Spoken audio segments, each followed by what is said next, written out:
जो मतलब जीव आपने आपने कल बोला था जीव है सब जगह में जन्म मरण किया हुआ है। हाँ, तो हम मतलब ये वायु का ये आकाश में भी हर कण में हमारा जीव गया हुआ है, मरा हुआ है। सब में भी, सब गति में गया हुआ है, चारों गतियों में पूरा जीव गया। लोक में पूरा लोक दस नाली के छोड़कर भी जो लोक है ना, हाँ हाँ उसमें भी हम गए हुए हैं, उसमें भी हम गए हाँ, हुए हैं। गए हैं ना, त्रसनाड़ी के बाहर भी स्थावर जीव तो है ना। हाँ हाँ, स्थावर जीव तो सब जगह पानी के हर हर हर हर मतलब पानी वायु वनस्पति अग्नि सब जगह। हम्म। अब हवा में सब जगह हमारा जीव नहीं, जन्म मरण किया हुआ है। नहीं, सभी जगह नहीं पाती, बाकी पांच जो सूक्ष्म स्थावर जीव है वो सभी जगह पाते हैं, पांचों स्थावर हाँ, जीव। क्या है, नहीं नहीं, अक्का के। हमने जो जन्म मरण सब जगह किया हुआ ना, तो उस हाँ जगह पे भी हमने जन्म जन्म मरण किया हुआ है, वायु में, ये वनस्पति, हाँ, मतलब सब जगह जो हवा सब में, हवा सब मंडल है, वायुमंडल, वायुमंडल। सब में भी कर दिया हमने, सिर्फ एक सर्वार्थित विमान और अनुत्तर विमान। अनुत्तर विमान में हाँ शायद एक नहीं, अनुत्तर विमान छोड़ के, हाँ। अनुत्तर विमान में गए हुए होंगे तो भी पता नहीं, लेकिन अनुत्तर विमान और सर्वार्थित विमान में जाने वाला तो अगले भाव में मोक्ष में ही जाएगा। अच्छा, तो 12वें देवलोक तक हम जाके आ गए हैं। हाँ, नवग्रह व्यक्त तक भी जाके आ गया। अनुत्तर विमान में जाने वाला दो भाव से ज्यादा नहीं करेगा, दो बार अनुत्तर विमान में जा सकता है, उसके बीच भाव कर सकता है, लेकिन अनुत्तर हाँ, विमान में ज्यादा से ज्यादा दो बार ही जाएगा, उसके बाद तो मोक्ष चला जाएगा। और सर्वात में जो अच्छा अच्छा। जाएगा वो नेक्स्ट अगले भाव में ही वो मोक्ष में जाने वाला है। और तो और हर जीव के साथ हमारा संबंध बना हुआ है, तो हमारा संबंध तीर्थंकर के साथ भी बना हुआ है, ये भी सब है ना। जीव, हाँ, सब जीवों के साथ बना हुआ है ऐसा। हाँ हाँ, ठीक है, ओके। अभी क्लास शुरू करते हैं। शासनेश प्रभु महावीर के पावन चरणों में कोटि वंदन। आचार्य भगवत एवं उपाध्याय प्रवर के चरणों में कोटि वंदन एवं समस्त चारित्र आत्माओं के चरणों में कोटि वंदन। सभी को सादर जय जिनेन्द्र। श्रुत स्तुति करेंगे।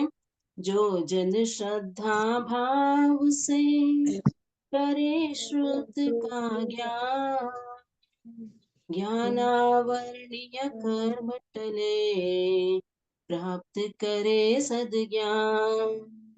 तेरा ज्ञान अनंत है, मुझे ज्ञान की प्यास, केवल ज्ञानी मैं बनूं, यही है अंतिम मास।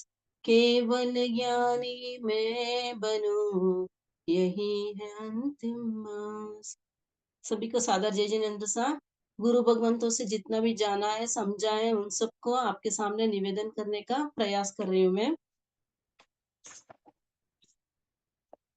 कल हमने जाना था लोक और आलोक के बारे में, लोक कितना बड़ा है उसके बारे में जाना था, और आलोक क्या होता है, और आलोक में क्या क्या पाए जाते हैं। तो लोक में क्या क्या पाए जाते हैं, लोक में क्या है, लोक में कौन से यानी द्रव्य है। छह द्रव्य है। हाँ, छह द्रव्य लोक में है। जहाँ छह द्रव्य है उसे लोक कहेंगे। और आलोक में क्या है। सिर्फ आकाश अस्तिका है। हाँ, आकाश अस्तिका है। और योजन के बारे में जाना था पिछली कक्षा में, योजन किसे कहेंगे। और ऐसे असंख्यात कोड़ा कोड़ी योजन का एक रज्जु होता है। तो पूरा लोक जो है वो 14 रज्जु लंबा है, और 7 रज्जु का चौड़ाई है। नीचे से 7 रज्जु है, ऊपर कम होती होती एक रज्जु हो जाती है, और उसके ऊपर 5 रज्जु की चौड़ाई रहती है, और उसके ऊपर एक रज्जु रहता है। अब देखेंगे नरक का अधिकार आज। तो कल एक प्रश्न पूछ रहे थे कि अधोलोक कहाँ पर, यानी पहली नारकी कहाँ पर है। मध्य लोक से, मनुष्य लोक से जो पहली नारकी कहाँ पर है करके पूछ रहे थे प्रश्न। ये है मध्य लोक। सभी अपने मोबाइल म्यूट कर लीजिए प्लीज, क्लास में बहुत डिस्टरबेंस होता है। ये जो मध्य लोक है, यह यहाँ ऊपर भी 900 योजन और नीचे भी 900 योजन, यानी 1800 योजन की मोटाई है इसकी। तो यहाँ से जो नीचे लोक में जो 900 योजन है, इसके बाद ही यहाँ से पहली नारकी शुरू हो जाती है, फर्स्ट नारकी। कल कोई प्रश्न पूछ रहे थे, उनका उत्तर मिल गया होगा शायद। यहाँ से नीचे नहीं, से हाँ सा, मैंने ही पूछा था यार, ठीक है। हाँ, तो आ गए ना आपको मध्य लोक से, यानी मनुष्य लोक से 900 योजन नीचे, यहाँ तक तो मध्य हाँ लोक जी। की है 900 योजन तक। उसके बाद तो पहली नारकी शुरू हो इसके जाती है। बीच में क्या रहता है, मतलब इसके बीच में 900 जय योजन में। जय जिनेन्द्र सा। हाँ सा, हम अब बोलते ना मेरू पर्वत 1000 योजन नीचे है। उसके बाद ही नरक रत्न प्रभा प्रति स्टार्ट होती है ना, नरक का पहली नरक। हाँ, तो वही बोल रहे 900 योजन के बाद ही नरक शुरू होगी। देख 1000, एक मिनट हाँ, 1000 योजन तो मेरु पर्वत नीचे है, बरोबर है। वो तो 900 उससे भी नीचे ही आएगा ना हो नरक। सकता है, हाँ हाँ, हो सकता उसके है। नीचे वो आते हैं ना वानवेंतर। वो हाँ, तो वानवेंतर हाँ, नीचे नहीं आएंगे, वहां पर वानवेंतर नीचे नहीं आएंगे। अच्छा अच्छा सलीलावती विजय, सलीलावती विजय वो जो है ना महाविजय क्षेत्र की 3 विजय जो है नीचे आई हुई है, अच्छा अच्छा, वो ठीक है वो ठीक है। आएगी नीचे को। हाँ, और कल पूछ रहा था गनोदधी। गनोदधी, गनोदधी यानी गन प्लस उदधी। गन जो गना है, उदधी यानी पानी, जो ठोस पानी है। गन यानी ठोस, ठोस पानी। गनोदधी ठोस पानी है। गनवात, वात यानी हवा, ठोस हवा। गनवात कल कोई क्वेश्चन पूछ रहे थे। और तनवात, तनवात यानी पतली हवा। जो प्रश्न पूछ रहे थे उनको उत्तर मिल गया होगा शायद, और सबको भी यदि मतलब मैंने जान। हाँ सा, यदि मैंने ही पूछा था, मैंने ही पूछा था यदि। ठीक है, आपको आ गया ना उत्तर। ठीक गनोदधी यानी ठोस ठीक है पानी, गनवात यानी ठीक है। ठोस हवा, और तनवात यानी हाँ पतली हवा। ठीक है ओके।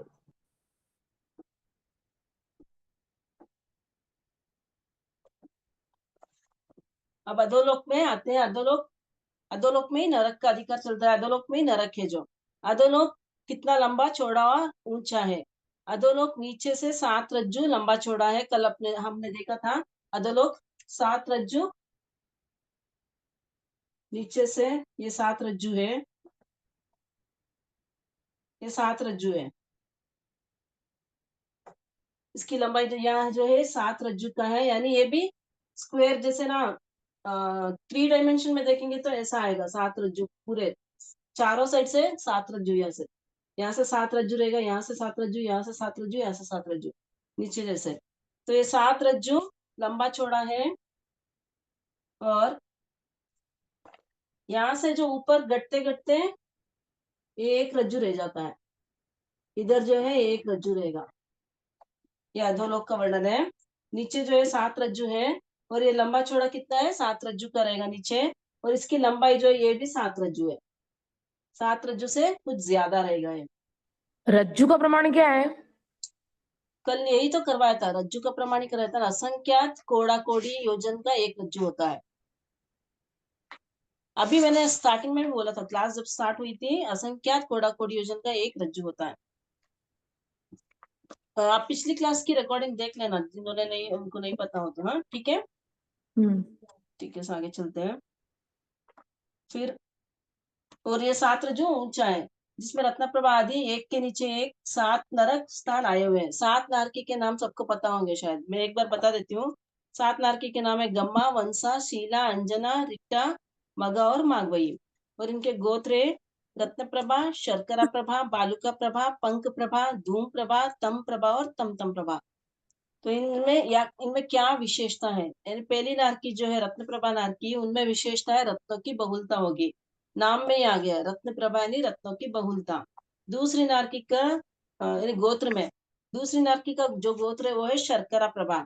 तो शर्करा यानी पत्थर, पत्थर की बहुलता रहेगी। तीसरी नारकी का गोत्र है बालू का प्रभा, बालू यानी रेत। तो यहाँ पे किसकी बहुलता होगी? बालू की बहुलता होगी। चौथी नारकी की गोत्र है पंख प्रभा, जो पंख यानी कीचड़। तो इसकी विशेषता क्या होगी? वहां पर कीचड़ की बहुलता रहेगी। पांचवी नारकी का गोत्र है धूम प्रभा, धूम यानी धुआं, तो वहां पे धुएं की बहुलता रहेगी। छठी नारकी का गोत्र है तम प्रभा, तम यानी अंधकार। और सातवीं नारकी का गोत्र है तम तम प्रभा, तो वहां पर क्या है? अतिशय अंधकार यानी महा अंधकार, घोर अंधकार रहेगा सातवीं नारकी में। ये इन सातों नारकियों की विशेषता है। अब आएगा एक नारकी से दूसरी नारकी के बीच में क्या है। कल हमने देखा था पहली नारकी पहली नारकी के नीचे गनोदरी, 20,000 योजन का गनोदरी,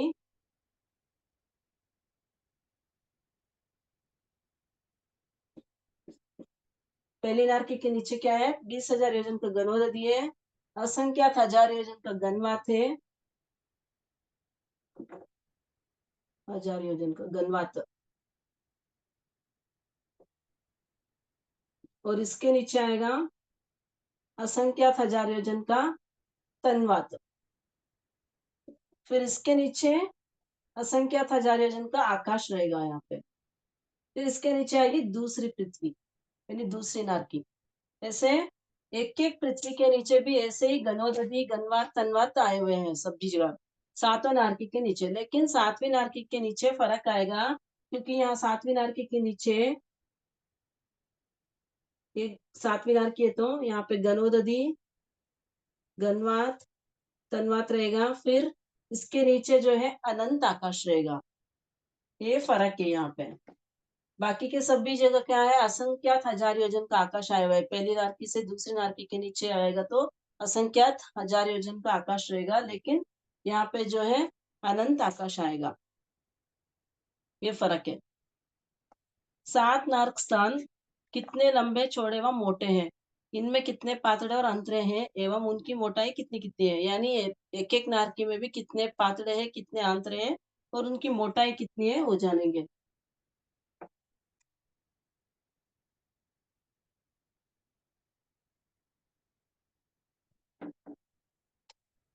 पहली नारकी की मोटाई जो है, पहली नारकी की 1,80,000 योजन की, फर्स्ट नारकी की। तो यहाँ पे कितने पातड़े? 13 पातड़े हैं। पहली नारकी में जो है 13 पातड़े। पातड़े क्या है जानेंगे हम। तो पहली नारकी है तो इसमें ना ऐसे लेयर्स होंगे, प्रतर होंगे, 1 2 3 4 ऐसे 13 प्रतर होंगे, इनको पातड़े बोलेंगे।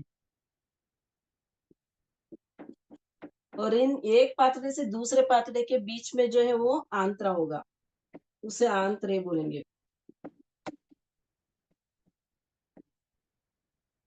तो पातड़े कितने हैं? पहली नारकी में पातड़े हैं 13, और दूसरी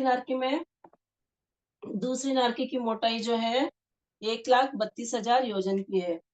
तीसरी नारकी की 1,28,000 योजन की, चौथी नारकी की 1,20,000 योजन की,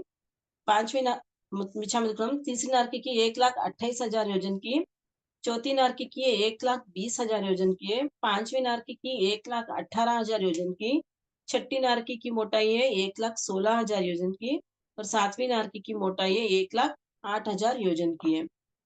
इसको ऐसे ही याद करना पड़ेगा। और पातड़े, पहली नारकी में 13 पातड़े आ गए, दूसरी नारकी में 11 होंगे, तीसरी नारकी में 9 पातड़े, चौथी नारकी में 7 पातड़े, पांचवी नारकी में 5 पातड़े, छठी नारकी में 3, सातवीं नारकी में 1। यानी यहाँ पर जो है ऑड नंबर्स के हिसाब से याद रखेंगे। अगर सातवीं नारकी से शुरू करेंगे तो 1 से शुरू कर सकते हैं। छठी नारकी में 3 होगा। हाँ 1 3 5 7 9 ऐसे करके याद हाँ, कर लो। जैसे याद कर सकते हैं। ऑड नंबर्स 1 से स्टार्ट करेंगे तो 13 तक आ जाएगा पहली नारकी में। तो यहाँ से उल्टा करना पड़ेगा आपको। सातवीं नारकी से शुरू करेंगे तो सातवीं नारकी में 1 पातड़ा होगा, तो छठी नारकी में 3 पातड़े होंगे, पांचवी नारकी में 5, चौथी नारकी में 7, तीसरी नारकी में 9, दूसरी नारकी में 11 और पहली नारकी में 13। इसको इजीली याद रखने के लिए ये ट्रिक है। तो ऑड नंबर्स 1 से स्टार्ट करेंगे तो सातवीं नारकी से शुरू करना पड़ेगा। ऐसे याद करना हो तो आप 13 11 9 7 5 3 1 कर सकते हैं। फिर आंतरे कितने होंगे? आंतरे सब में भी एक एक कम हो जाएंगे। 2 अगर दे हाँ, आंतरे 2 कम होंगे। एक एक कम होगा।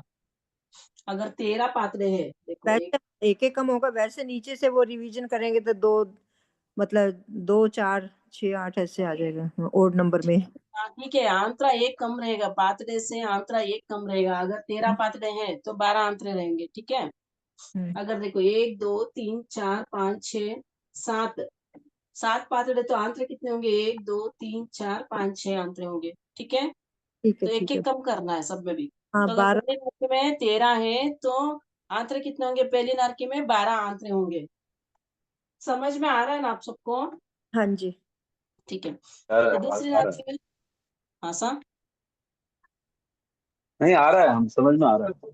ठीक है सर। दूसरी नारकी में पातड़े 11 है, तो आंतरे होंगे 10, यानी 1 कम कर दो, उसमें 1 कम करना है। तीसरी नारकी में 9 पातड़े तो आंतरे 8 होंगे।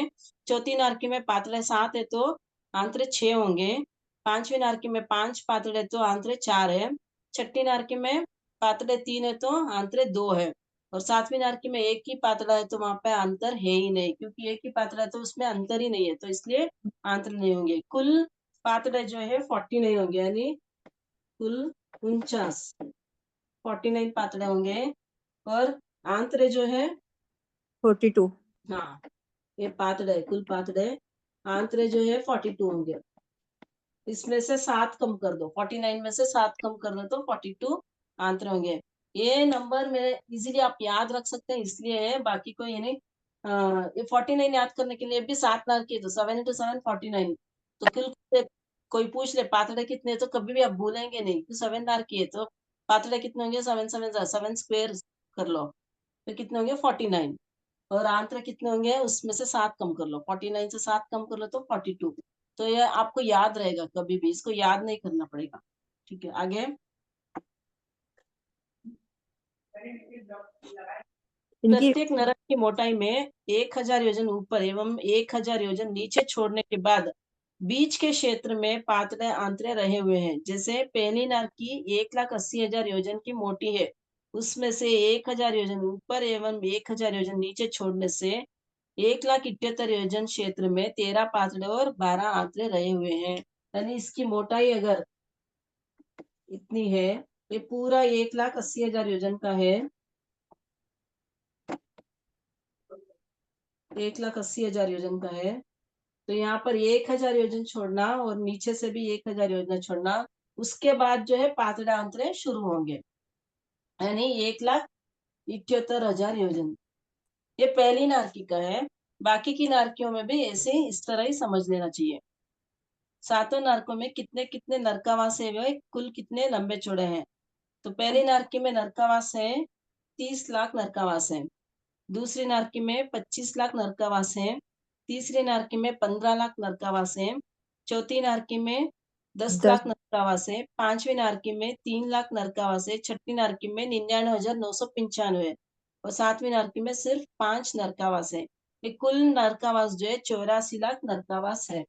टोटल जो है 84 लाख नरकावास होंगे।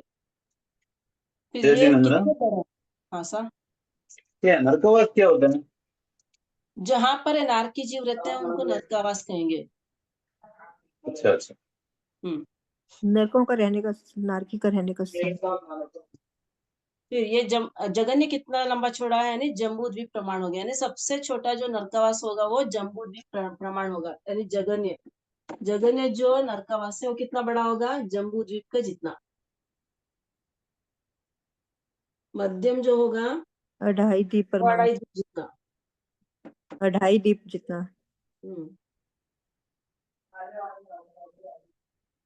और उत्कृष्ट जो होगा, सबसे बड़ा जो होगा वो कितना होगा, संख्यात असंख्यात योजन लंबे चौड़े होंगे, यानी संख्यात भी हो सकते हैं, असंख्यात और लंबा चौड़ा। योजन लंबे चौड़े होंगे। तो कोई पूछ सकते हैं नरकावास कितना बड़ा है, तो जगन्य, जगन्य यानी कम से कम कितना बड़ा होगा, वो जम्बूद्वीप जितना होगा। और मध्यम यानी माड़ई द्वीप जितना होगा। और उत्कृष्ट कितना होगा, संख्यात असंख्यात योजन प्रमाण होता है, लंबे चौड़े होंगे। नार की जीव कहाँ एवं कैसे उत्पन्न होते हैं। प्रत्येक पातड़े के ऊपर व नीचे के 1,000 योजन में वज्रमय कुंडिया बनी हुई है। यह जो पातड़े है सातवीं उसमें नार वज्रमय, हाँ हेलो, सातवीं नारकी में 5 नरकावासी है, तो वो सारे असंख्यात योजन लंबे चौड़े ही होंगे। सारे, हाँ, क्योंकि 5 ही है, जो तो वो सारी असंख्यात योजन लंबे चौड़े ही होंगे, पांचों ही। पाँच ही, उसका मुझे नहीं पता। देखना पड़ेगा मुझे एक बार कितना लंबे चौड़े है जो, लेकिन पूरे जो टोटली जो है उनके बारे में बोला है कि कितने लंबे चौड़े हैं, क्योंकि सातवीं का मुझे नहीं पता है, मैं एक बार देख के बताती हूँ आपको। इसमें इस क्वेश्चंस में वो विषय नहीं आया है। ठीक है। ठीक है। ओके। प्रत्येक पातड़े के ऊपर व नीचे में 1,000 योजन में वज्रमय कुंडिया बनी हुई है, जो तोड़ने से टूटती नहीं है, फोड़ने से फूटती नहीं है, बड़ी मजबूत मजबूत होती है। इनका मुंह तो छोटा है पर पेट बड़ा होता है, यानी मुंह उसका छोटा होता है। जो कुंभिया बनी हुई है वो छोटा होता है, लेकिन उसका मुंह बहुत पेट तो बड़ा होता है लेकिन मुंह छोटा होता है। ये 5 प्रकार की होती है। डोडे, सुराही, कुप्पी, मशक और ऊंट की गर्दन के समान है। यानी ये 5 है। ये जो है सुराही के आकार की है, ये डोडे के आकार की है, ये मशक डो के आकार की है। डोडे कैसे बोलते हैं इसको? डोडे यानी अफीम के दाने आते हैं ना, अफीम के दाने वाला वो फ्रूट होता है, उसका अच्छा। फ्रूट है। डोडा डोडा बोलते हैं उसको। हाँ अफीम डोडा, के डोडे फूल है, क्या। फूल फूल से पहले डोडा होता है, फिर फूल निकलता है उसमें से। हाँ तो वो है डोडे के आकार के, ये मशक के आकार का है। मशक यानी पहले जो पानी लेके जाते थे लोग, लेदर का बैग्स होते थे शायद उस टाइम में। मशक, मशक के आकार का है। ये कुप्पी के आकार का, कुप्पी यानी फनल के जैसे आकार का, और ऊंट की गर्दन के आकार के जैसे। ये ठीक है। 5 तरह की कुंभियां हैं। तो इनमें जीव उत्पन्न होते हैं, लेकिन इनके मुंह सभी देखो, सभी इनके सबके मुंह छोटे छोटे हैं। पेट तो इनका यहाँ पे बड़ा है, नार की जब आकर यहाँ पर उत्पन्न होते हैं, लेकिन ये मुंह छोटा होता है तो इसमें से नहीं निकल पाते हैं। ये सबके मुंह जो है पेट चौड़ा है देखो, और मुंह सबका जो है वो छोटा है। इन कुंभियों में घोर अति घोर पाप करने वाले नार की जीव आकर उत्पन्न होते हैं। नार की जीव कहाँ पर उत्पन्न होते हैं? कुंभियों में। तब उन्हें अंतर्मुहूर्त में उनका शरीर फूल जाता है, परंतु कुंभियों का मुंह संकरा होने से यानी छोटा होने से वे बाहर नहीं निकल पाते हैं। अंतर्मुहूर्त में उनका शरीर क्या हो जाता है? फूल जाता है, बड़ा हो जाता है। तब उन्हें परमाधार्मी देव संडासी से पकड़कर खींचकर बाहर निकालते हैं। तो वहां पर पहली, दूसरी, तीसरी नारकी में परमाधार्मी देव होते हैं। उनको खींच के, हंडासी से खींच खींच कर उनको बाहर निकालते हैं। इसलिए आगे तब उन्हें परमाधाम संडासी से निकाल कर बाहर निकाल के खींच दो। परमाधाम में जो 3 नरक तक के होते हैं, आगे नहीं होते। इसलिए आगे के नरकों में पूर्व उत्पन्न नारकी जीव ही उन नए उत्पन्न नारकी जीवों को कुंभियों से खींचकर बाहर निकालते हैं। यानी तीसरी नारकी के बाद, यानी चौथी, पांचवी, छठी, सातवीं नारकी में वहां पर परमाधामी देव नहीं है, तो इनको कौन खींच के निकालेगा? जो पूर्व में उत्पन्न, जो पहले जो नारकी मौजूद थे वहां पर, वो उनको खींचकर बाहर निकालते हैं। टुकड़े टुकड़े में उनका शरीर बाहर निकलता है, जिसे वे प्रतर के बीच वाले 1000 योजन में लाकर पटक देते हैं। उनको टुकड़ा टुकड़ा करके कुंभियों से बाहर निकालते हैं और उनको वहां पर 1000 योजन में पटक देते हैं। परंतु वेक्रिय शरीर होने से पारे के समान उनका शरीर पुनः मिल जाता है। यानी टुकड़े टुकड़े होते हैं उनके शरीर के, लेकिन वापस वो मिल जाता है। जैसे पारा बिखर जाता है और मिल जाता है, उसी प्रकार इनका वेक्रिय शरीर होता है तो बिखर जाता है और मिल भी जाता है। उस 1000 योजन के क्षेत्र में नार की जीव निरंतर वेदना का अनुभव करते रहते हैं। इन 1000 योजन में ये नार की जीव जो है निरंतर वेदना का अनुभव करते ही रहते हैं। आप जय श्री 1000 राम। योजन बोल रहे, जय जिनेंद्र साहब, आप 1000 योजन बोल रही है ना, वो कट्टर हो?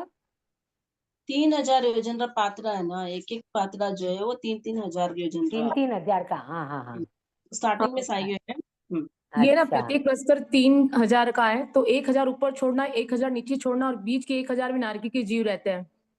हाँ और वो जो वज्रमय कुंभिया बनी हुई है, वो 1000 ऊपर और 1000 नीचे जो है ठोस, हाँ उसमें बनी हुई है।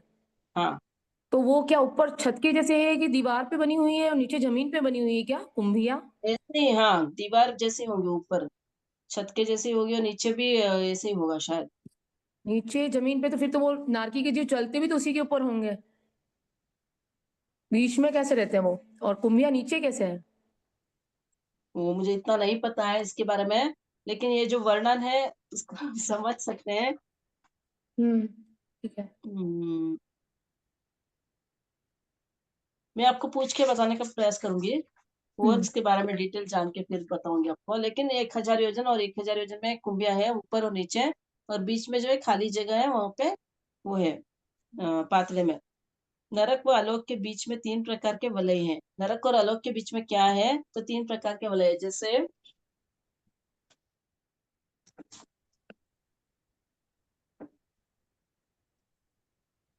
यहाँ पर पहली नारकी है ये, और यहाँ पे आलोक है। तो ये जो त्रसनाड़ी जो जितनी है उतना ही है, इतने में ही नरक नारकी जीव रहेंगे। त्रसनाड़ी है, तो त्रसनाड़ी के बाद जो है यहाँ पे पूरा जो है गनोदधि, गनवात और तनवात है। यानी ये लोक, आलोक और यहाँ नारकी, पहली नारकी के बीच में क्या है करके पूछ रहे हैं। तो यहाँ पे क्या है, गनोदधी, गन्वात और तन्वात है। समझ में आ रहा है? ये आलोक है, ये आलोक है, और यहाँ पर पहली नारकी है। तो नरक और ये आलोक के बीच में क्या है? तो गनोदधी गन्वात, ऐसे राउंड सर्कल के जैसे रहेगा, एक पूरा ऐसे त्रस्नाड़ी है, ये सर्कल के जैसे चारों तरफ से है ऐसे। तो ये नरक और आलोक के बीच में ये तीनों वलय हैं, गनोदधी, गन्वात और तन्वात। और कोई चार भी नारकी यदि तो भी सही है, आकाश भी कहते हैं कोई, जैसा नरक के आकाश नीचे यहाँ पे नहीं आएगा। आकाश क्या है, पृथ्वी के नीचे बोल रहे हैं वो। नीचे आएगा। हाँ, हाँ, ये जो है वलय है जैसे राउंड। अभी ये पेन है ना, इसके सर्कल में, अच्छा। समझ में आया ना, नहीं, इसके आलोक में सर्कल आकाश ही है में। ना, फिर इसीलिए आलोक में तो आकाश ही है। हाँ, आलोक में तो आकाश ही है। आलोक तक नहीं गया हुआ है ना, ये त्रस्नाड़ी समझ लो, ये त्रस्नाड़ी है, आलोक यहाँ पे है। हाँ, तो इनके बीच में क्या है, अच्छा। नहीं, समझ में आया? नरक और आलोक के बीच में पूछा ना उसने, तो नरक और हाँ आलोक के बीच में है। हाँ, तो नरक और आलोक है। ये आलोक आ गया ना इधर, ये आलोक है ना, देखो। नरक त्रसनाल में आया हुआ है, उसके आजू बाजू नहीं, में जो त्रसनाल के भी बाहर भी तो त्रस्नाल में नरक नरक तो आ आ गया रहा है ना, ना, फैल रहा है। ये देखो, ये जो स्पेस है ना, ये जो स्पेस है, ये क्या है, ये हाँ, नरक और आलोक के बीच हो गया ना। ठीक है। हाँ समझ में आ गया? हाँ हाँ, आ गया। नहीं, ये नारकी जी धनवात, हाँ, ये जो सब घनवात और मतलब धन वायु, ये जो है, ये क्या है, वायु है क्या ये? अभी मतलब मैंने पता है ना, स्टार्टिंग में क्लास जब शुरू हुई थी, गनवात यानी गनोदधी यानी ठोस पानी, जैसे आइस। अच्छा गनोदधी, गनवात यानी ठोस हवा, और तन्वात यानी पतली हवा। अच्छा, ठीक है। नारकी दीदी जी कितने, ये जो ड्रा करा है, इसे आतरे पातरे का ड्रा करके बता सकते हैं क्या? इसका आतरा पातरा। आंत्र और पात्र को ड्रॉ करके बताना यूं। हाँ, गणित तो समझ में आ गया, लेकिन आतरा पातरा किस वो मतलब चित्र के हिसाब से, आतरा कैसा है, पातरा कैसा है? हाँ, वो गणित पिक्चर तो अभी समझ मेरे, में आ गया। हाँ हाँ ठीक है, वो पिक्चर मेरे पास हाँ नहीं है, लेकिन इस पे देख सकते हो। ये जो यहाँ पे ऐसे ही पात्र है, बस 13 पातड़े हैं यहाँ पे, आगे आगे ऐसे पातड़े आए हुए हैं, लेकिन इसका पिक्चर मेरे पास नहीं है। नहीं, आंतड़ा यानी खाली जगह, गैप। आंत्र यानी खाली जगह, पातड़े तो है ना, पातड़े में तो जगह है पात्रा जहाँ यानी पे। बेस, हाँ, बेस पात्रा। आंतरा यानी खाली जगह। जैसी भूमि है वैसी ही वहां पे भी है भाई, यहाँ पे जैसे पृथ्वी है वहां पे भी वैसी ही पृथ्वी है। जो पात्र है, हाँ, जो पात्र है वहीं हाँ। पर वो नारकी जीव रहेंगे। जैसे और कि हम आंतरा फ्लोर यानी वाइज आंतरिक खाली। घर हाँ, फ्लोर में बनाते हैं, फर्स्ट फ्लोर सेकंड फ्लोर, जो हाँ सीलिंग है वो आकर पात्रा, जो जैसे खाली फ्लोर जगह भी है हो वो सकता है, आंतरा। फ्लोर में ना बीच में से पोलर नहीं रहेगा, ये आंतरा जो है पोलर है, तो हाँ, खाली अंतर है। जगह, हाँ हाँ, बराबर, अंतर, अंतर है। ठीक। तो नारकी आतरे में रहते हैं कि पातड़े में रहते हैं? प्रस्तर पातड़े में। में रहते हैं, अभी बताया ना मैंने, पातड़े में तो रहते हैं। तीन पातड़े हजार तो पातड़े तो ठोस जगह बता रहे, फिर ठोस जगह में कैसे रहेंगे? आतरे में नहीं, जहाँ जगह होगी, पोलर होगी, उसी में रहेंगे ना। ठोस जगह जैसे छत है, तो छत ऐसा नहीं, नहीं, एक स्टोरी से दूसरी स्टोरी के बीच में छत है, उसको पाथड़ा बोल रहे, तो पाथड़े में तो वो फिर छत रहेंगे कैसे? ठोस हो 3000 गया ना। की है। हाँ, वो तो फिर भी ठीक है, 3000 का पातला है तीन में वो। एक ऊपर एक नीचे छोड़कर बीच का 1000 पोलारी है, और उसमें नारकी के जीव रहते हैं। 1000 योजन में तो कुंभी आ गई ऊपर, 1000 योजन हाँ, में वो कुंभी आ 1000 गई। पोलार है उसमें ना, उसमें प्रस्तर में भी। हाँ, ठीक। नेक्स्ट, जीव कितने कितने प्रकार की वेदना का अनुभव करते हैं? मुख्य रूप से 3 प्रकार की वेदना का अनुभव करेंगे। पहला है क्षेत्रकृत वेदना, दूसरा है परमाधार्मिक देवकृत वेदना, तीसरे है परस्पर उदीरित वेदना। यानी 3 प्रकार की वेदनाओं को वहां पर वेदते हैं। अब आगे करेंगे, नेक्स्ट लघु दंडक लेंगे, टाइम हो गया अपना, वो लोग किस करेगा। लघु दंडक देखते हैं। पिछली क्लास में 24 दंडकों के नाम और 25 द्वारों के नाम हमने देखे थे, और पहला द्वार हो गया अपना शरीर द्वार। मैं क्वेश्चन पूछ लूं? हाँ, ये पूछना चाह रही हूँ, जैसे आपने रज्जु का बताया ना, असंख्यात कोणी का, कोड़ा कोड़ी योजन का, तो जैसे अपन है ना पल्युपम में उपमा देते हैं, वैसे इसकी उपमा नहीं दे रखी है क्या कि रज्जु इतना बड़ा प्रमाण, जैसे इसको यूं इमेजिन करके अपन सोच सके कितना बड़ा होगा रज्जु। ये आरती जी पात्र को समझ नहीं आया बोल रहे हैं क्या? कौन सा समझ में नहीं आया आरती जी? ये पूछना चाह रही हूँ कि जैसे रज्जु है ना असंख्यात कोड़ा कोड़ी योजन का होता है, हम्म तो अगर अपन इसको उपमा देते हैं ना, जैसे पल्युपम और सागरूपम को उपमा देते हैं कि एक ना वो स्थिति के लिए है। पल्यपम सागरोपम तो स्थिति के लिए है, ये मेजरमेंट कर रहे हैं तो। नहीं इसका भी मेजरमेंट जैसे उपमा नहीं दी जा इसका भी सकती कि है, इतना बड़ा होगा, अपन इमेजिन कर सके कि भाई इतना बड़ा है। इसका भी है। असंख्यात आप आवलोक की शेयर करें बुक में देखना, आप इसका भी है, लेकिन यहाँ पे डिटेल नहीं आया हुआ है, इसलिए मैं वो नहीं ले रही हूँ, क्योंकि वो सब लेने बैठ जाऊंगी तो बहुत लंबी हो जाएगी क्लासेस यहाँ पे फिर। ओके तो वो है, आप आवलोक की शेयर करें बुक में देखना, जो किसे कहते हैं? शांतकांत संघ से जो निकली हुई बुक उसमें है इसका पूरा वर्णन, रज्जु किसे कहते हैं। उसको बहुत सारा है, बोलते वो देवता है, गोला ऊपर से फेंकता है, 6 महीने तक जहां तक जाता है उसको एक हाँ वही रज्जु। चीज है। हाँ ऐसा है उपमा, लेकिन वो उपमा आप अवलोक की शेयर करे में देख सकते हो, क्योंकि ये मेरा अभी सिलेबस में नहीं है तो मैं उसको नहीं लूंगी यहाँ पे। ठीक है। ठीक है। नेक्स्ट द्वार है दूसरा द्वार, अवगाहन द्वार।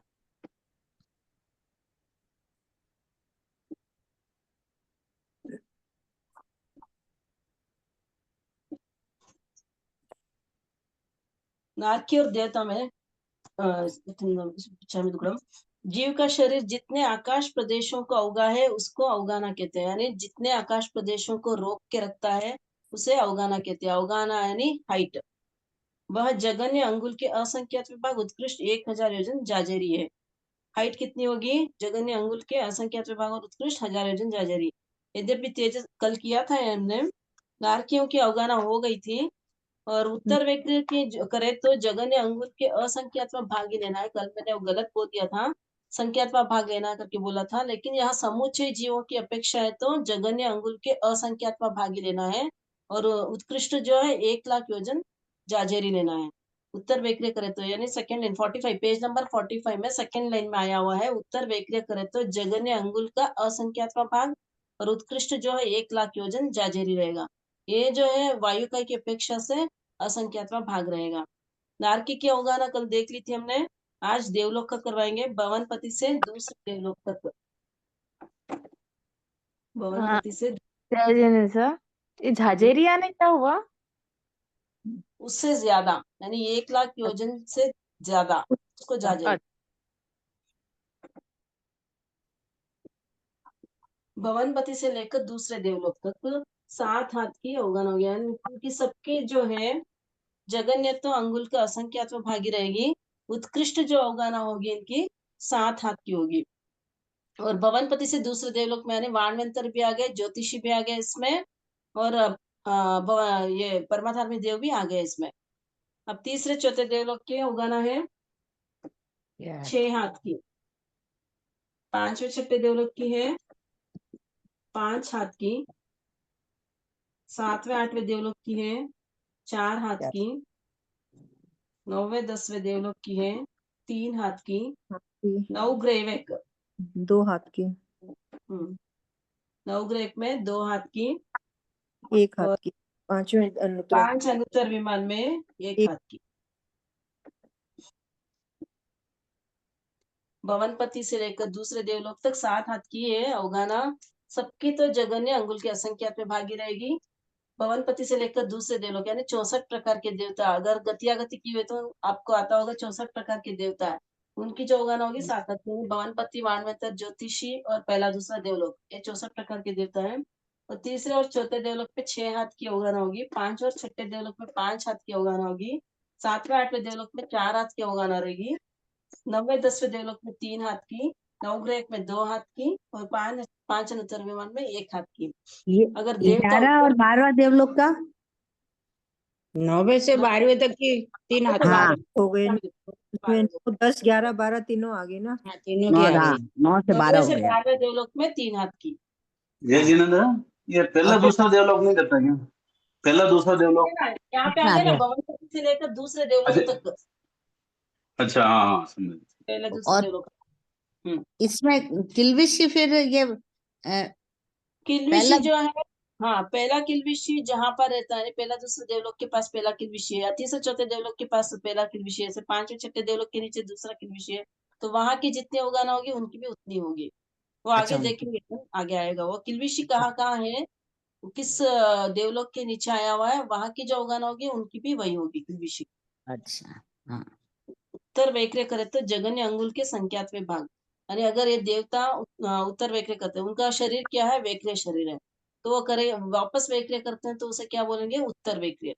उत्तर वैक्रिय करे तो जगन्य अंगुल के संख्यात्मक भाग रहेगा। उत्कृष्ट जो है 12वां देवलोक तक 1,00,000 योजन की रहेगी, यानी वो अगर उत्तर वैक्रिय करते हैं तो उत्कृष्ट कितनी होगी, उनकी अवगाहना होगी 1,00,000 योजन की।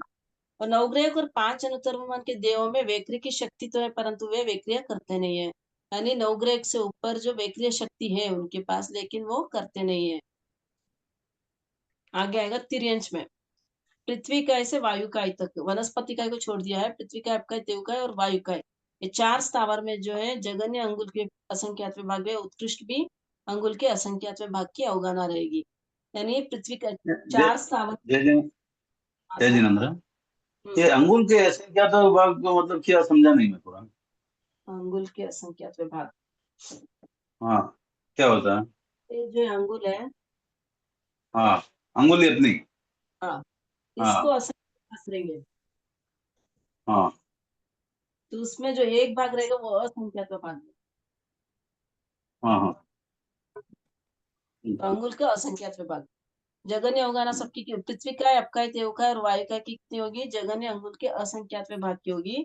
और वनस्पति काय में क्या होगी, उत्कृष्ट जो है 1,000 योजन जाजेरी रहेगी। जगन्य तो अंगुल के असंख्यात भागी है, उत्कृष्ट 1,000 योजन जाजेरी है, कमललाल की अपेक्षा, यानी कमललाल की जो अवगाहना हाइट है उसकी 1,000 योजन जाजेरी है। बाकी सब 4 स्थावर जो है वो अंगुल के असंख्यात भाग की है।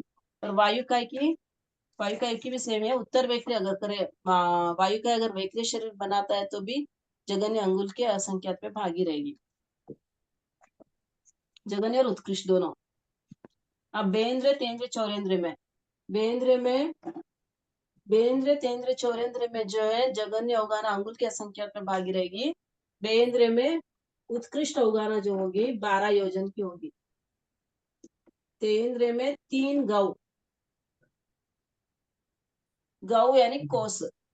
चौरेंद्र में 4 गौ। 4 गौ, गौ का मतलब है कोस। अब आएगा असनी तिर्यंश पंचेंद्र में, असनी तिर्यंश पंचेंद्र कितने प्रकार के हैं, 5 कौन कौन से हैं, जलतर,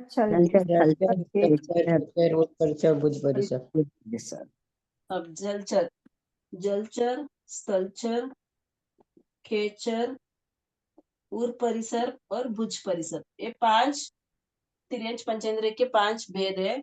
ये असनी तिर्यंश के बोल रहे हैं आप ये अपन। तो इनकी सभी सबकी भी जगन्य अवगाहना कितनी होगी, अंगुल के असंख्यात भागी रहेगी। उत्कृष्ट अवगाहना इनकी, इनकी उत्कृष्ट अवगाहना को याद करने के लिए योगाध, योगाध, योध, इसको याद कर लें, योगाध, योगाध, योध, इसको याद कर लेंगे तो इजीली याद आ जाएगा अपन को। जलचर की जो अवगाहना है यहाँ पे 1,000 योजन रहेगा, उत्कृष्ट जो है 1,000 योजन रहेगी। बाकी के सब में पृथकत्व लगाना है, पृथकत्व, पृथकत्व गौ, पृथकत्व धनुष, पृथकत्व योजन, पृथकत्व धनुष। पृथकत्व यानी 2 से लगाकर 9 तक की संख्या को पृथकत्व कहेंगे। तो 3 धनुष होगा तो भी पृथकत्व में आ जाएगा, 4 धनुष होगा तो भी पृथकत्व में आ जाएगा, यानी 2 से लगाकर 9 तक की जो संख्या है उसे पृथकत्व कहते हैं। तो इनकी असनी तिर्यंश पंचेंद्र में जलचर की जो है 1,000 योजन की उत्कृष्ट अवगाहना रहेगी, स्थलचर की पृथकत्व गौ, खेचर की पृथकत्व धनुष, उर परिसर की पृथकत्व योजन, भुज परिसर की पृथकत्व धनुष रहेगी। अब सन्नी तिर्यंश पंचेंद्र में सिर्फ इसको चेंज करना है, योगाधा तिर्यंश पंचेंद्र में, योगाधा, योगा, योगाधा योग, यहाँ पे ग करना जगह गा हो जाएगा, पड़ेगा, योगाधा योगा हो जाएगा। यहाँ पर वापस जलचर का 1,000 योजन ही रहेगी, इसमें गौ में चेंज होगा, स्थलचर की 6 गौ हो जाएगी, 6 गौ की उत्कृष्ट अवगाहना रहेगी। फिर खेचर की पृथकत्व धनुष, वापस उर परिसर में योजन आया हुआ, योजन आया तो यहाँ पे 1000 योजन करना है। जहाँ योजन है वहीं पर 1000 आया है, बाकी सब जगह पृथकत्व ये ज्यादातर। तो यहाँ पे गौ में 6 गौ आया हुआ है। इजीली याद रखने के लिए जहाँ योजन है वहां पर 1000 कर देंगे। तो ये सन्नी तिरंज पंच यानी तिरंज पंचेंद्र में, वो असन्नी में नहीं, यहाँ पे सन्नी तिरंज पंचेंद्र का कर रहे हैं अपन। तो सन्नी तिरंज पंचेंद्र में जलचर के अवगाहना होगी 1000 योजन, स्थलचर की 6 गांव, खेचर की पृथकत्व धनुष रहेगा, पृथकत्व। और उर परिसर की 1000 योजन रहेगी, उच्च परिसर की पृथकत्व गौ। दी जय जिनेन्द्र। हम्म हाँ, जैसे यहाँ पे पृथक गाँव लिखा हुआ है, तो इसमें क्या आएगा? जैसे 2 से 9 तक की संख्या आपने इधर बताया था कि होती है पृथक का मतलब, तो यहाँ पर कैसे लेंगे हम? यहाँ पे भी ऐसे ही लेना है, पृथकत्व जहाँ पे भी आता है वहां पे 2 से 9 की संख्या ही लेनी है। 2 से 9 की संख्या का मीनिंग मतलब कैसे, मतलब हम उसको वो करें? अभी 2 हाथ, दो धनुष की अवगाहना हो गई, 2 के बाद 3 धनुष की अवगाहना है किसी की, 2 4 से की है 9 हाथ की। हाँ, धनुष धनुष जहाँ पर पृथकत्व धनुष है वहां पर धनुष का लेना है, जहाँ पर गौ का है वहां पर गौ का लेना है। 2 गौ, 3 गौ, 4 गौ, ऐसे। मतलब 2 गाँव से लेके मान लो जैसे ये है पृथक गो, तो यहाँ हम्म पे 2 से 9 तक का वो मानेंगे फिर पृथक। गौ लेना है आपको। हाँ, जहाँ पे क्या गाँव होता है? गाँव लेना है, हाँ, जहाँ पे धनुष हुआ वहाँ धनुष लेना है, और जहाँ पे योजन है वहां पर योजन योजन लेना है। लेना। ठीक है। जय जिनेन्द्र दीदी। दीदी हम्म एक क्वेश्चन पूछना था। जैसे ये अंगुल के असंख्यात में भाग लिख रखा है, जघन्य और उत्कृष्ट वायुकाय की भी, पर भी उत्तर वैक्रिया करेंगे तो उतनी ही रहेगी, फिर उन्होंने बढ़ाया नहीं घटाया नहीं अपनी अवगाहना। तो असंख्यात भाग हो गया ना, 1-2 भाग भी, अगर 2-4 भाग भी बढ़ा देंगे ना तो भी घटाया कितनी बढ़ाया। थोड़ी बहुत अच्छा बड़ी हो सकती है बस। अच्छा उत्कृष्ट ठीक है। जो है जगन्य से थोड़ी बड़ी हो सकती है, लेकिन है तो असंख्यात भागी है। अच्छा असंख्यात भाग यानी असंख्यात हो जाएंगे, असंख्यात यानी जिसकी कोई काउंटलेस, काउंटलेस को असंख्यात बोलेंगे ना, तो उसमें हाँ बहुत जी। सारी संख्या आ गई, बहुत सारी संख्या है, अच्छा, उसी में ही कम ज्यादा हो जाएगी। तो उसी में कम ज्यादा हो जाएगी। ठीक है दीदी, ठीक। हम्म, धन्यवाद। घाव का क्या प्रमाण होता है? क्या? घाव मतलब? कोस। अभी मैंने बोला था ना, गौ गौ यानी कोस। कोस। अच्छा। उन सभी की जगन्य अवगाहना अंगुल के असंख्यात में भाग है। सभी तिरंज पंचेंद्र वैक्रिय शरीर करे तो अवगाहना जगन्य अंगुल के संख्यात में भाग उत्कृष्ट 100 योजन होती है। यहाँ पे हाँ,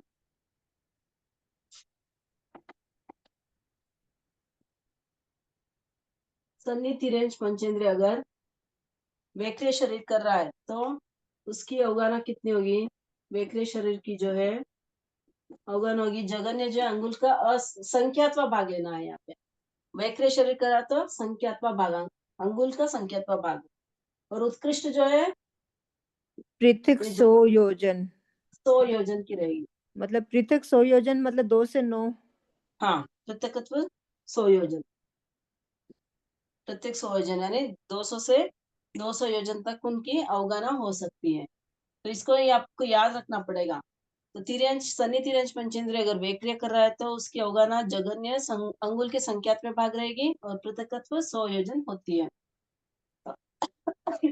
अंगुल के संख्यात्मक भाग बहुत बड़ा होता है, अंगुल के असंख्यात्मक भाग से अंगुल का संख्यात्मक भाग बड़ा होता है।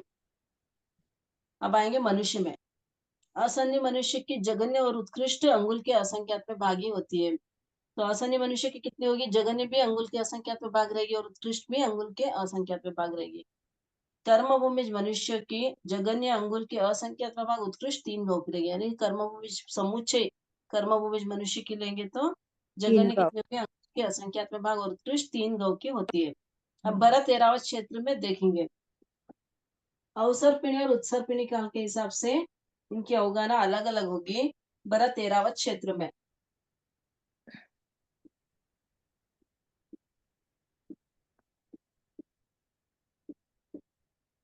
भरत एरावत क्षेत्र में पहला आरा लगते, पहला आरे में उत्कृष्ट अवगाहना होगी एक एक हाथ की। हाँ, और दूसरा आरे में 7 हाथ की रहेगी। ये जो है उत्सर्पिणी काल के हिसाब से है।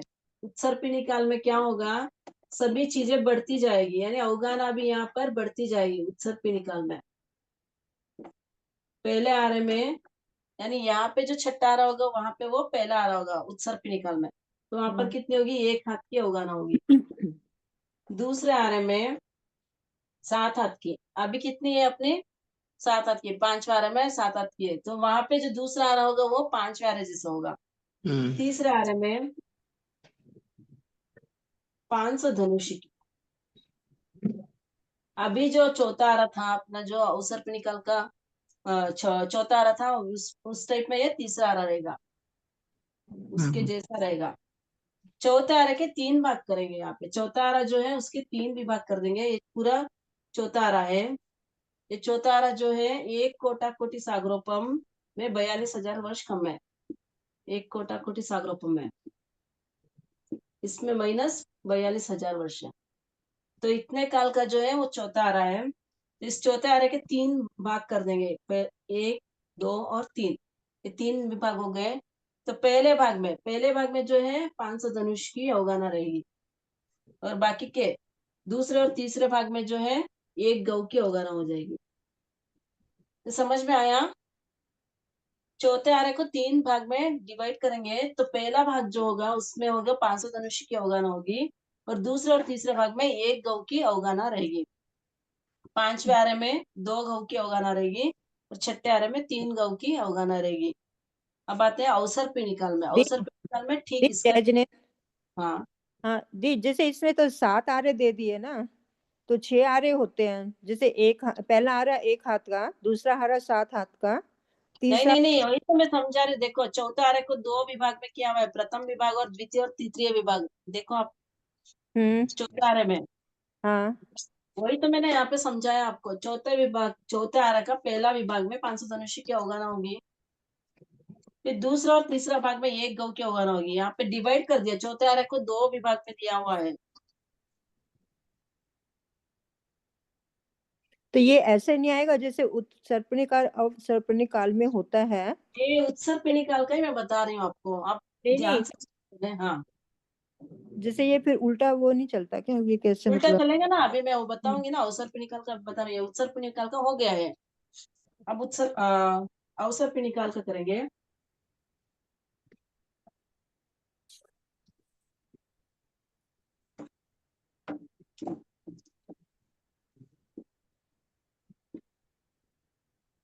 ये अवसर्पिणी काल का, इसमें जो है पहले आरे में 3 गौ की अवगाहना रहेगी। जो उत्सर्पिणी काल में कहा था उसका उल्टा बोलना है यहाँ पे। दूसरे आरे में 2 गौ की रहेगी, तीसरे आरे में 1 गौ की रहेगी। वापस यहाँ पे भी यहाँ पे तीसरे आरे को 3 भाग करना है। तीसरे आरे के प्रथम, यानी पहला और दूसरे भाग में, ये पहला और दूसरा भाग है। पहला और दूसरा भाग जो है इसमें 1 गौ की अवगाहना रहेगी। तीसरे भाग में जो है 500 धनुष की रह जाएगी। जैसे वहां पे चौथे आरे का 3 भाग किया था, यहाँ पे तीसरे आरे का 3 भाग करना है। तीसरे आरे के पहले और दूसरे भाग में 1 गौ की रहेगी, और तीसरे भाग में 500 धनुष रहेगी, यानी उल्टा हो जाएगा यहाँ पे। पहला, दूसरा और तीसरे आरे का 3 भाग हो गया, और पहले और दूसरे भाग में 1 गौ रहेगी, यहाँ पे 500 धनुष रहेगा तीसरे भाग में। समझ में आ रहा है? दी नहीं आ रहा। तीसरे आरे के 3 भाग करने हैं। आगे तीसरे आगे आगे है ना। नहीं, तीसरे आरे के, तीन हाँ, भाग क्यों किए उसके तीसरे आरे के? क्योंकि चौथे आरे के अंत में क्या होता है, तीर्थंकर भगवंतों का जन्म हो जाता है, हम्म, तो वहां पे उनकी अवगाहना 500 धनुष की रहती है। ठीक है। इसलिए 3 भाग किया हुआ है। जब लास्ट खत्म होता है ना, वो आरा खत्म होते होते लास्ट में जो है 500 धनुष की अवगाहना हो जाती है, इसलिए 3 भाग किया हुआ है। ठीक है। ये पहले और दूसरे भाग में। तीसरे भाग में जो है 500 धनुष की रहेगी। चौथे आरे में 500 धनुष की रहेगी। पांचवे आरे में 7 हाथ की, और छठे आरे में एक हाथ की अवगाना रह जाएगी। जय जी नंदरा, हाँ ये सब मनुष्य की है ना होगा ना? हाँ सर, मनुष्य की है।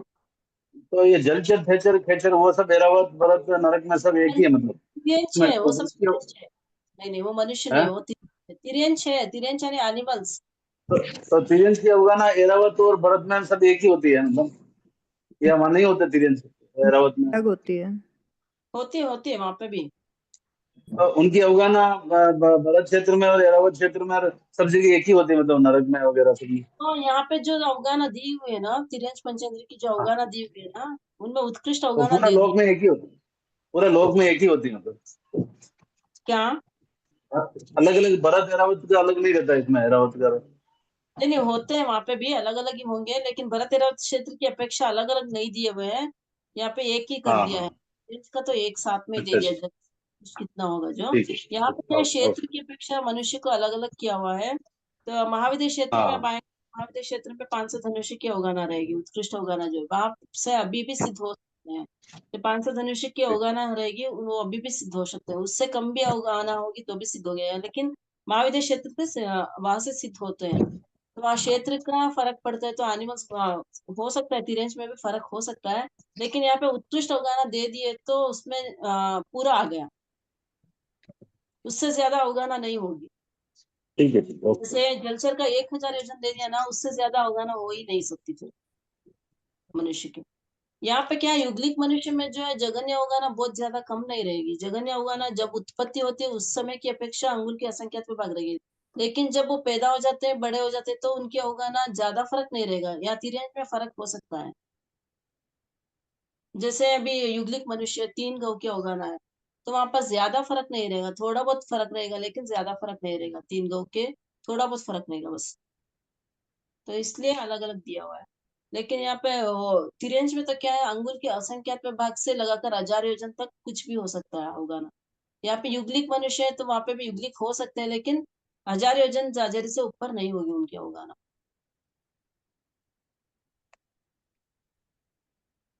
फिर मनुष्य के उत्तर वेखरे शरीर की अपेक्षा जघन्य अंगुल के संख्यात विभाग और उत्कृष्ट 1,00,000 योजन जाजरी, सबसे ज्यादा जो अवगाना होगी वेक्रिय शरीर की जो है मनुष्य की होगी। मनुष्य अगर वेक्रिय शरीर करता है तो उत्कृष्ट अवगाना उनकी 1,00,000 योजन जाजरी कर सकता है, यानी 1,00,000 योजन से ज्यादा हो सकती है। देवता की कितनी थी? 1,00,000 योजन की थी, लेकिन मनुष्य की 1,00,000 से भी ज्यादा हो सकती है, 1,00,000 योजन जाजरी है। जब ये वैक्रिय शरीर बनाता है तब होती होगी।